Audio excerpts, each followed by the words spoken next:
He's a first generation entrepreneur. The go to him, his name is Sandeep Patil. He's the co-founder of Urja. Let's understand what's Urja from him as a co-founder of the organization himself. One was that we should do something with electric vehicles. Second, it has to be completely technology enabled so that we can scale it nationally and perhaps internationally.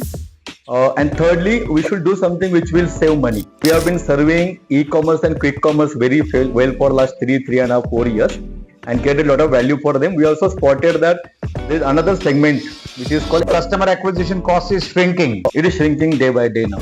So when quick commerce came into India, right, and Zepto was the first one to bring that concept, and the Blinkit picked it up very fast from Zomato, and then Swiggy. We have been involved in that space for last now 2.5 years. Right? Without So you have converted a vendor also into a customer for a bigger vendor. Correct. Or to their main warehouse. Hi guys, this is Agnelorajesh here, and we are doing a session on inspiring conversations, an activity which has started way back, started in the year 2013, and here we are restarting it again in 2024. We did around 48 episodes of inspiring conversations from 2013 to 2019, and in 2024 I restart inspiring conversations. The objective is to understand growing companies, growth funding, new opportunities, new methods of doing business, and the young India which is taking the world with a pace that has been unprecedented before.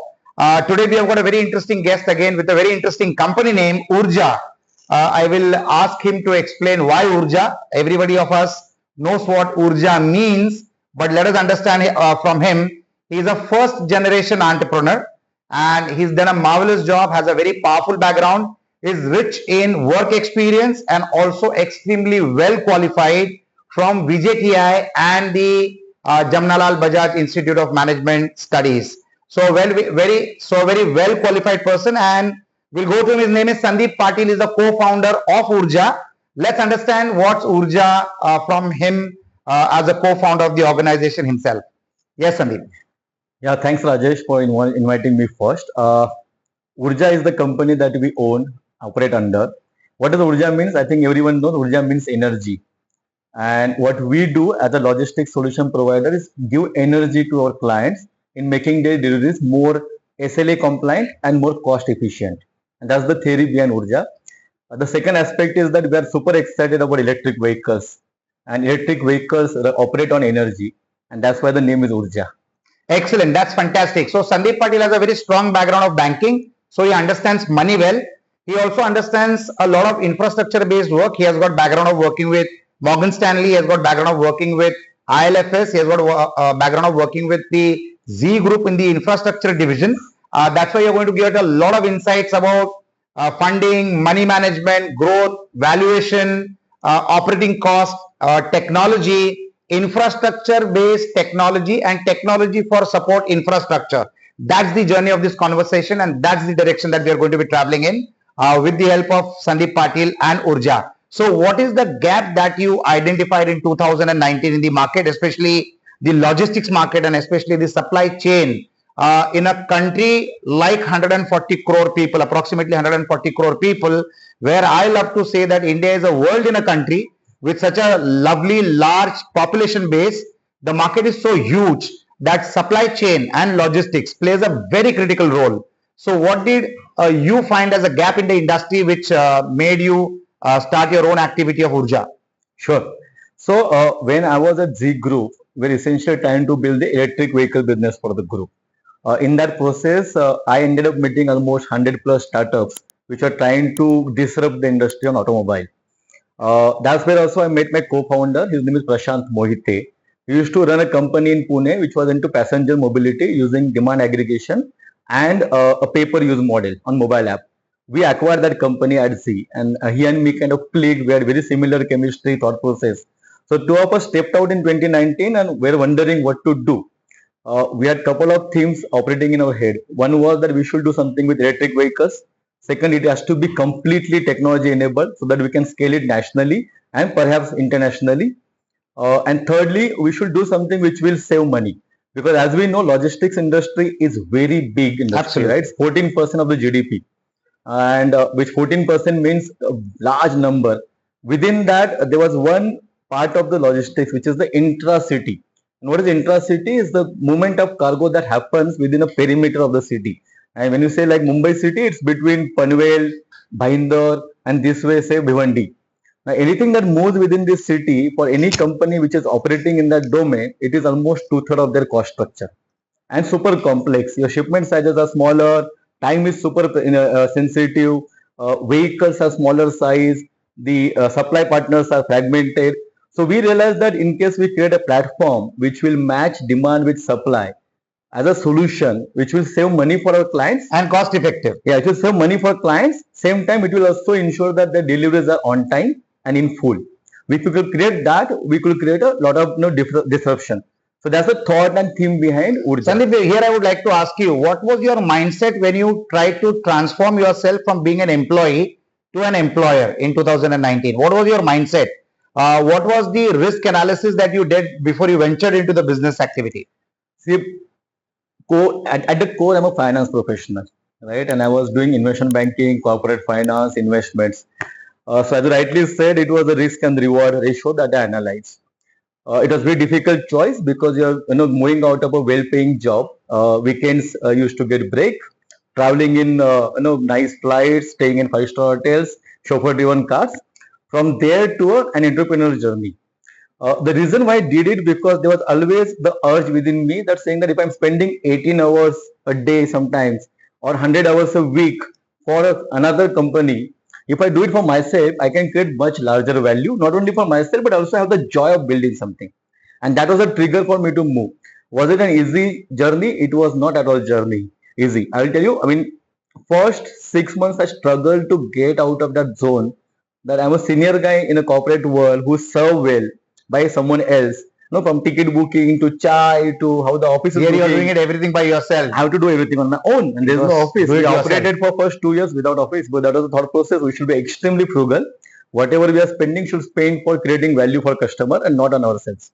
You had one co-founder with you at that point of time. So who pitched the idea to whom and whose was the idea? So Prashant has been a third generation, third level founder. Right? This is his third startup. So obviously he was coming from a lot of strong entrepreneurial background. I had all the network in the market. I had all the knowledge, qualification. But the last push you need where someone will say, Dharmat, mehu. And that is what Prashant did for me. He gave me that courage. So he is the one who pitched that idea to me first, saying, let's start something together. You're spending so many hours in this office for this guy. Why don't we do it together? We'll create much more value. And that's how the journey started. So what is the exact business model of Urja? If you want to explain it to the audience, what does Urja exactly do? So we essentially have targeted e-commerce and quick commerce companies for the intra-city movement of cargo.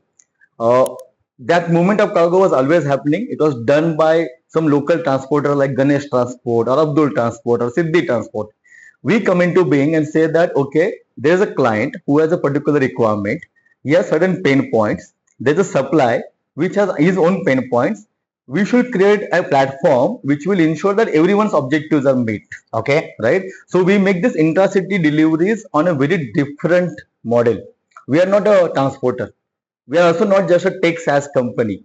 We understand the requirements of the client and we design a solution more like McKinsey's and Accenture of the world and then go and implement it on day-to-day basis. We manage all the variation, whether the big billion day sale, Diwali, Christmas, Eid, those kind of disruptions also we manage very well for that. In this entire process, what happens for our clients, there's a cost saving. I mean, we have saved as much as 30% cost for some clients within 12 months. Wow, right? That's amazing. Same time, their SLA, right? They promise to the customer. What is the promise to the customer? That I will deliver on time and I will deliver without damage. That is what we do on 100% basis. Right? So you exactly predict the last mile journey of the product from the vendor to the customer and the consumer, including the timing of the delivery. Absolutely. So right from the warehouse where the goods are stored or a seller's location to the end consumer, what should be the right choice of vehicle, what should be the sequence of delivery, what will be the ETA for each delivery is what we estimate using technology. Now to do it on pan-India basis, like there will be always a Abdul Transport or Ganesh Transport who is an export of Bhiwandi or say Taloja. But for him to operate on pan-India basis is next to impossible. Where we come into play, right? Today we are operating in 80 cities, right? From Jammu to Chennai. We operate with only 70 team members on ground and do 1,000 tons of delivery each day. And that can only happen because we have technology tools to monitor and control these activities. Excellent, excellent. So I'm sure all the big players would be your customers, the big vendors in the country, the e-commerce websites, the e-commerce platforms, now the quick commerce that's come in, all would be your customers. Do you also have smaller entities for their supply chain management? Yeah, so while we have been serving e-commerce and quick commerce very well for last 3.5, 4 years and created a lot of value for them, we also spotted that there's another segment which is called MSME, right? And there's 6 crores of them in India. They contribute almost 70% of India's employment. In intracity logistics, that's like $20 billion plus market. And that market is completely unserved. I'll tell you, suppose you are a farsan manufacturer in Bhiwandi and you're delivering that farsan to mithai shops across Mumbai city. Now, if you have only 10 orders to be delivered, but they're spread such that 2 have to go to Vashi, 2 have to go to Dadar, 2 have to go to Kulaba, 2 have to go to Andheri, and 2 have to go to Borivali. Today's his choices to make those deliveries are very limited because the parcel size is such that he can't use a courier option. It is super expensive. He can't send a bigger truck because he's paying for the air. A truck can carry say 500 kg, but he's only sending 50 kg. So what we did, we brought our learnings of passenger mobility from Prashant's earlier venture to cargo mobility. This is very disruptive. No one is doing it across the world. Where Today, you are the only guys. We are the only guys. What we do, this is like a quick commerce of courier. Spare capacity. No, so this is aggregating demand across multiple MSMEs. So what we are telling, there's one Amazon which has 1,000 deliveries a day. Right. But there could be 100 SMEs together as a cluster, which is 1,000 deliveries a day. That's right. So what we treat them as one single entity, right? And you change the behavior of the supply, which is the truck drivers. They're used to going to one place, pick up goods and deliver to multiple places. We are telling them, now you have to go to multiple places and deliver to multiple places. That is a behavioral change. We have been able to successfully do that. We have done so far more than 75,000 orders in last 1 year. Fantastic. For MSME. And they have saved more than 35% money in that process. Excellent. And it's also saving the environment because that is less of that quantum of pollution as well. So you are more environmental friendly and you look towards sustainability as well as a business model. Electric vehicle support is one initiative that your company has already undertaken. So my question to you is, do you also optimize the routes from which areas to pick up and from which areas to drop? So do you also do that with machine learning and artificial intelligence and try to optimize that as well? And to what extent have you optimized that? So I think you're hitting the nail. That's precisely is our moat, right? The planning stage. Now, suppose I want to today deliver 1,000 orders, aggregating to 100 tons of cargo from Bhiwandi across Mumbai. What is the best choice of vehicle? What is the best sequence of delivery? So we have a tool which is called as Optimus, which takes into consideration 6 variables. Mathematically, this 1,000 deliveries can be delivered in million different ways. Now you have to pick the right choice, which is what we have cracked in-house, and we have that algo developed. That algo will suggest right choice of vehicle and right sequence such that your cost is the lowest and you don't breach any SLA. So optimization is what we actually do on day-to-day basis. I'll give you an example. There's a client for whom we're now serving in Lucknow city, right? Okay. This is for delivery to Kirana stores. Earlier, he was spending like 3.5 rupees a kg and using almost 30 trucks a day to make deliveries of 25 tons. Today, we are delivering for him 60 tons a day. Okay. We're doing it in 30 trucks only. Okay. And the cost has come down to 2.5 rupees a kg. So he saved almost 33% of his cost. Yes. That adds to his profits. Correct. And all deliveries are happening as intended within time. Excellent, excellent. Right. So you are absolutely optimizing everything from manpower to vehicle movement to fuel management to map management to route management and to direction management. Absolutely. In which direction the load moves. Yes. So it is beneficial at the vendor end. At the same time, it is beneficial at the customer's end. Like you said, you are the only people who are doing this in the whole world. So I think you must be having a positive demand. Do you have a sales force to tap customers or customers reach to you on their own? So today we deliver almost 500 odd orders in that. PikeCart is a product we call it. It's a mobile app-based service for SME clients. Initially, it took us time to educate the clients because it was someone who's sending that cargo with us is sending cargo worth 10,000, 20,000, 30,000 rupees, right? And he's spending 300 rupees to make that delivery. For him to trust an unknown brand like us was difficult. So initially, we had to put in energy through feet on street to convince them. Now when we are seen on the road, the trucks are seen on the road, the banners are seen on the road, there's more validation that कि ये लोग real है, ये भागेंगे नहीं. With that, we have been getting now almost 40-50% organic traction, which means whatever new clients that I'm onboarding on a monthly basis, 50% of them are coming on their own. Excellent. And either through referral. So your customer acquisition cost is shrinking. It is shrinking day by day now. So that makes your business more profitable and more growth oriented because it is expanding your capacities also. Do you have a pay by pay-per use model? Yes, it's a pay-per-use model. So that's very convenient even for small vendors to reach out to their customer base. Yes, suppose you want to send this waste to your wife and she's like 10 kilometers away. Today your choice will be to use a biker. Right? Okay. But if it is more than 20 kgs, he can't carry it. Right. Suppose you wanted to send this tool. Well, from here to say Andheri, which is 7 to 8 kilometers, it will not cost you more than 70-80 rupees on our app. Excellent. How are we going to make money? Because we're not going to send only one chair. We're going to send another 25 products, which could be sugar bag, it can be a lamp, it can be a tea sachet, it can be stationery, it can be hardware. Absolutely. And that's how we aggregate demand and make money. You are doing space management on the direction of the transport in whichever direction it is going. Correct. And that makes it optimum for you, to the vendor, to the customer, and to the transport company. Everybody is benefiting out of this entire journey. Can you put some more light on quick commerce? Like when we were just informally chatting up, you gave me an example that your staff landed in Bombay and he wanted to place order for an underwear and he got it in a matter of 10 to 15 minutes and it was delivered by Swiggy. Frankly speaking, for me, it was information because I didn't know that Swiggy does deliveries beyond food. And you said that if you give a passport size image for a passport photograph to Zomato will get the prints delivered to you in the span of a jiffy of a moment. So can you throw some light on those kind of transactions which are happening in the market? Sure. So when quick commerce came into India, right, and Zepto was the first one to bring that concept, and the Blinkit picked it up very fast from Zomato, and then Swiggy. We have been involved in that space for last now 2.5 years. Like everyone, we were also very doubtful about the viability of this model, but today the market has shown that it is viable. I mean, Blinkit has just released the results for Q4 and they are profitable. Excellent. Right? And that industry is now taking the entire e-commerce market by storm. For a person like you and me, right, we're used to earlier model of going to a Kirana store and buying stuff, move to big baskets of the world who will deliver next day or late night. Now is a model where if I want ice cream at 11 in the night, like last night, there was an urge to eat pizza. And me and my wife were watching movie. We ordered pizza. Right? It came in 10-15 minutes. My wife loves to eat ice cream. 12 in the night, she will say, I want to eat ice cream. You place an order on Swiggy Instamart, it gets delivered in 10 minutes. Fantastic. Now, what is happening here with the change in habits of the consumers, this industry is taking the entire online market by storm. They started with grocery and vegetables and fruits. Then they added ice cream.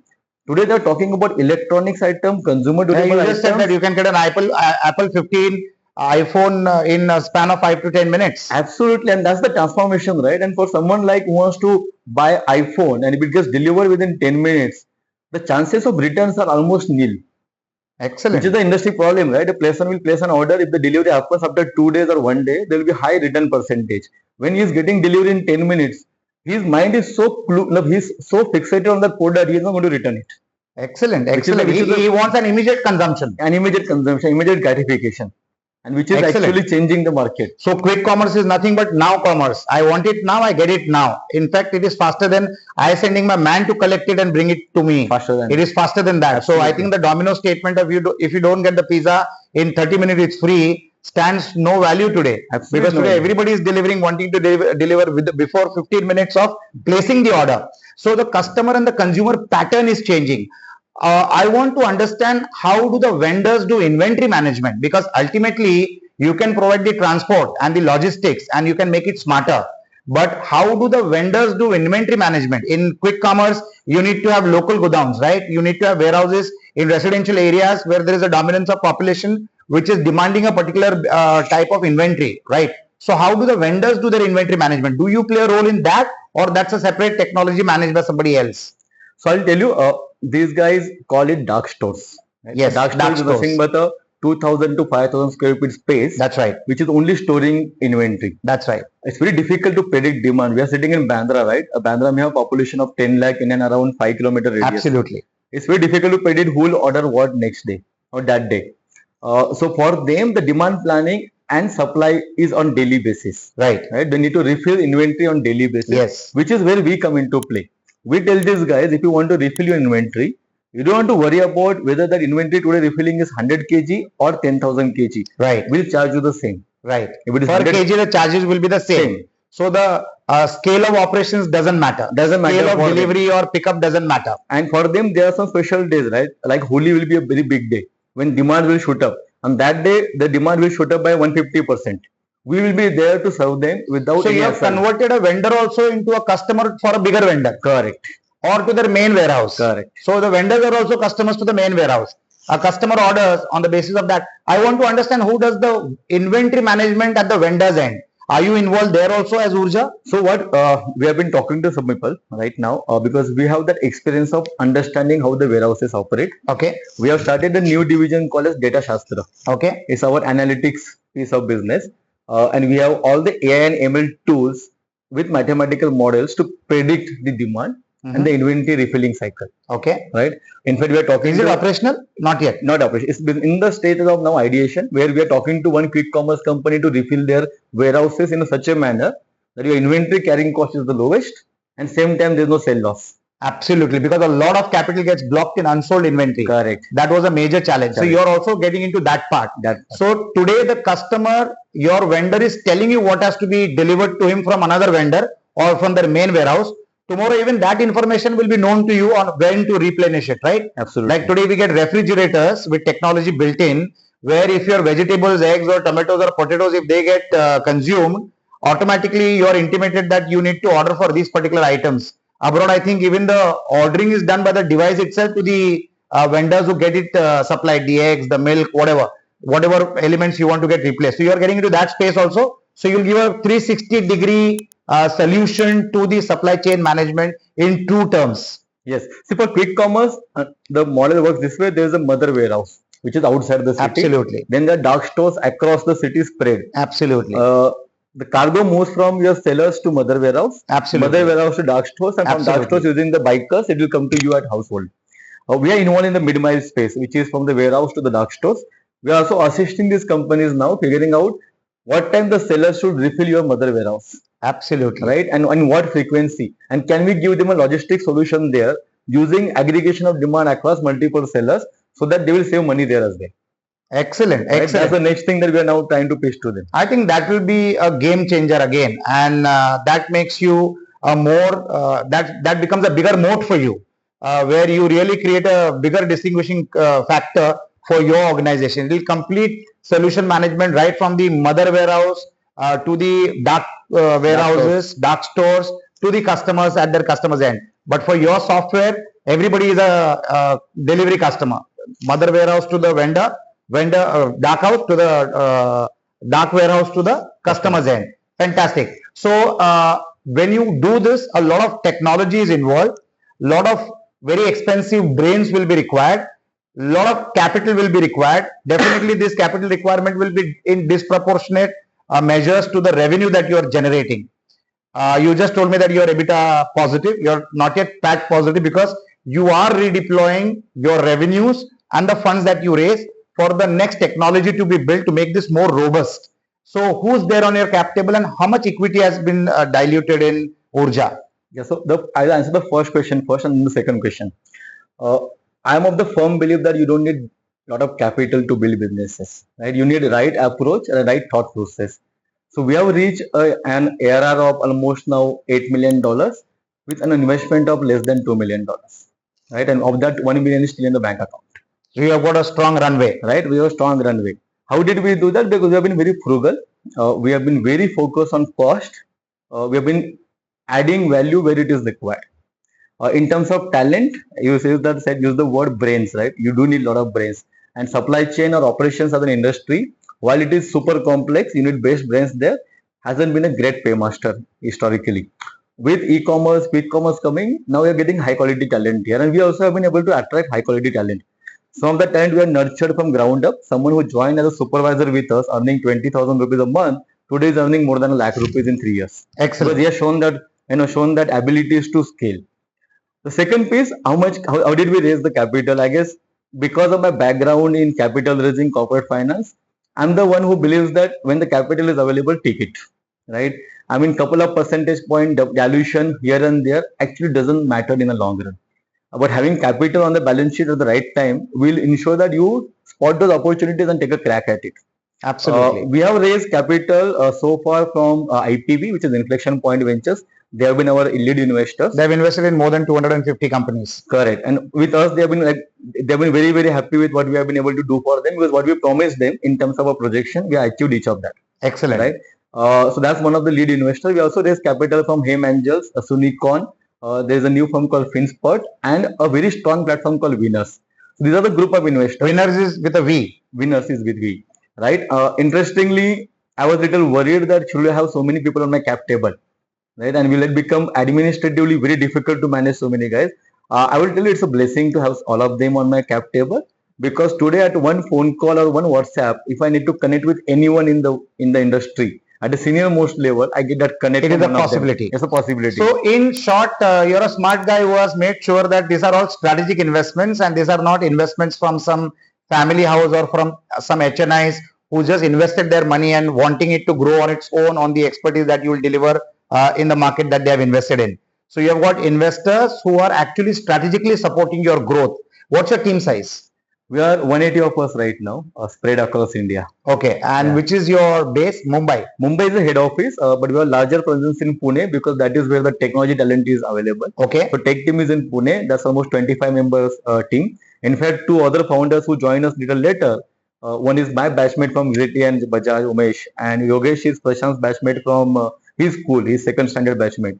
So there are two more co-founders which have been added. Yeah, and they are tech kids. Right? Okay. Two of them work essentially on tech development, algo development, all the innovations on the tech side. They are based in Pune. So we have larger presence in Pune, but head office is in Mumbai.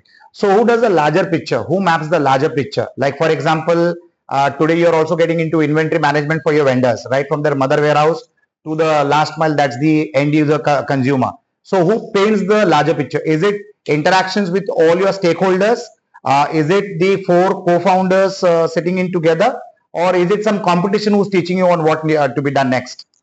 So we four co-founders are all 40 plus. Okay, right. So that's young. That's new young, right? But with that, we also have a lot of experiences of past of what not to be done. That's right. Right. What we do religiously is that spend at least a day together every week. Right? Every week, morning to evening, sitting together and just brainstorming of new ideas. It is not regular business that we discuss new things. That has actually helped us to come up with new ideas every week.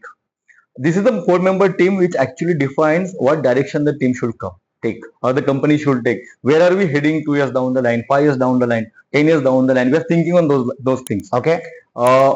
Secondly, because we work across so many clients which are in e-commerce, quick commerce, traditional companies, SMEs, D2C brand, we get to learn from everyone, right? And we, I guess, being a third party, have best knowledge compared to them on their own. Absolutely. And we are trying to then synthesize that knowledge, try and build or paint future and be relevant in that industry at that particular point of time, right?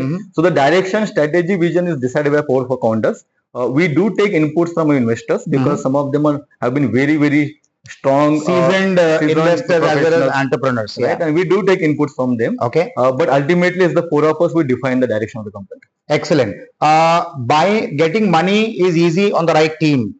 Today, the challenge is not getting money. Today, the challenge is not buying plant and machinery, because you get the money, you buy the plant and machinery, the best that's available in the industry. But talent acquisition is becoming extremely difficult. So how do you acquire talent? Very interesting. So I'll tell you the story again. When we started out in a city. Co-founders are also a talent acquisition. It's a process of talent acquisition. Yeah. So this story, right? We started in sometime in August 2019. Before even legally starting the company, Prashant and I spent 3 months at the warehouse, sitting in the warehouse, going along with the truck, making deliveries to learn on ground reality. We hired first person. He left in 2 days. We hired second person. He left in 3 days. Right. So that was the reality way back in 2019. Later on, I mean, today we have been able to attract talent from IIMs and IITs. Right? People are on their own reaching out to us and saying that we want to work for you, which is very heartening.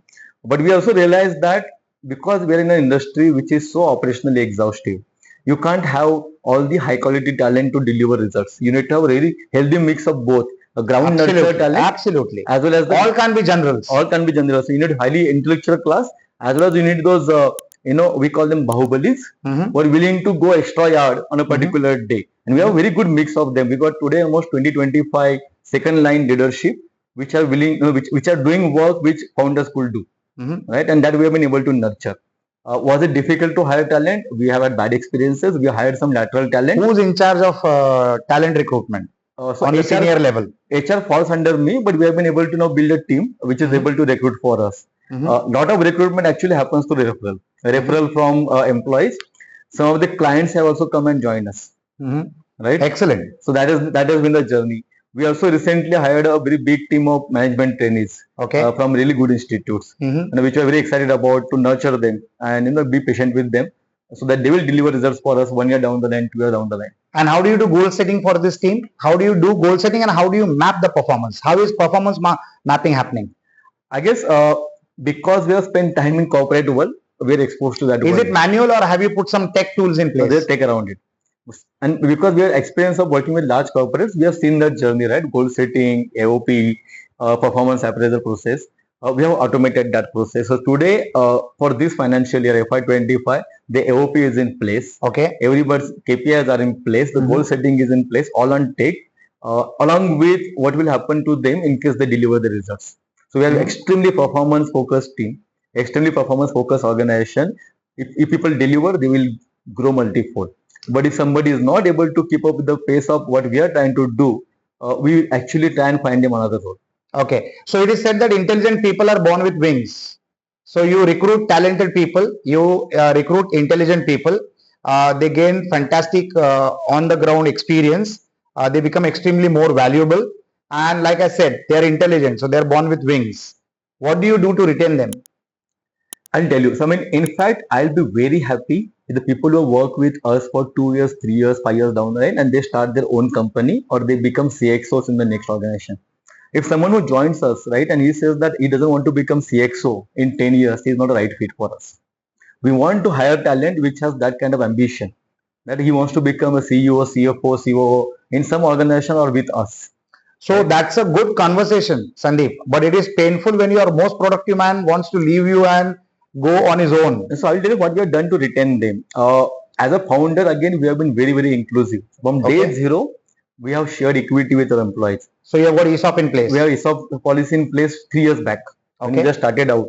And that ESOPs are not only offered to senior management, but even a junior guy who's contributing well is offered ESOPs. Because it is just not to retain talent, but we want to share wealth. In case, as founders, we will create wealth. Our investors will create wealth. The people who are putting energy behind it, the Urja behind it, my employees, they should also make wealth. Right? If someone can buy a house from the company's earned money, I'll be super happy. So excellent. Urja is a company which is using the economic statement of maximum utilization of available resources, not only for their own organization, but also for their clients, which ultimately benefits the consumers of their clients. So overall, everybody is benefiting from the actions that Urja is taking. As we go, the last question that I would like to ask you is, what is your next 12 months goal and the next 5 years goal? Because you're a tech company. So I don't want to go beyond 5 years. So I'm asking you, what is your next 12 months goal and the next 5 years goal? 12 months goals are very clearly crystallized, right? And we know what we'll be able to hit in FY25. It will be more than three-digit revenue number with profit. 5 years down the line, we want to become a company which will be considered as a benchmark in the intra-city logistics domain, with a annual turnover of more than $500 million. Right? That's what we intend to do. We should have created so much wealth, so much value, and so much of moat by then that we should be also able to take the company public. Right? And that's the ambition as founders. That is where the customers, end user customers, can also get ESOPs by buying your stocks at the stock market rather than working for. They can buy and become a part of your growth journey. Yes, that is your ultimate aim to go public. Yes. Excellent. And what is the percentage that you have diluted in your company currently? So we have diluted around 35% so far in raising 3 rounds of capital. As founders, we own around 2/3 of the company. Yeah, that's what we have done. So one last question is, when should a company dilute stock, and what's a complete no-no in terms of what percentage should be diluted for the growth of the company, and how do you arrive at that ratio? Sure. So it depends upon what you are trying to build, right? And there are certain businesses which require capital. What are those businesses? If you are putting a manufacturing plant or infrastructure, or if you are changing habits, because habit changing requires capital. So over there, you should definitely raise capital right at the start. Don't worry about dilution too much, because always having at least 18 months runway helps as a founder to have good nights and right decision making. But if you're building a business which doesn't require a lot of capital investment at the start, and it's not habit changing, but you're just building a service business, you don't have to raise a lot of capital. Raise capital in tranches so that your dilution is the least by the time you try and monetize. And that's how I look at it. Having said that, if the capital is available on table, take it. Don't hide from it. Don't run away from it. Even if it means 5% more dilution, take it. Because in the long run, you increase the size of the pie. And as long as the pie size is increased, you as an individual will create enough wealth. So don't worry about that 5% is my philosophy. So it is better to own 10% of a watermelon than 100% of a grape. Absolutely. That is the logic you want to prove as a point. So excellent, friends. That was a very interesting conversation with a very promising company, Urja, which is definitely impacting each one of us lives directly or indirectly through the various customers that they are attending to, and their customers are attending to millions of customers across multiple cities of India. And I'm sure shortly, as a proud Indian company, they're also going to be going into international territories and serving as an Indian company, which will be definitely a matter of pride for us as Indians. We'll keep coming up with such interesting companies on Inspiring Conversations. The objective of getting into the equity conversation also is so that if you're interested and keen to collaborate, associate, become a client, become a customer, or become a partner with such impressive companies with a strong management team, this information might be helpful for you to take the right decisions. As a venture investing guy, even I am very intrigued to look at companies like Urja and make them a part of our portfolio, where we can collectively grow and support the growth of such organizations with the robust ecosystems that we have built on the journey that we have lived as an entrepreneur. So again, we'll meet you with some interesting company and an interesting and inspiring entrepreneur like Sandeep Patil in our next Inspiring Conversation. Thank you for now.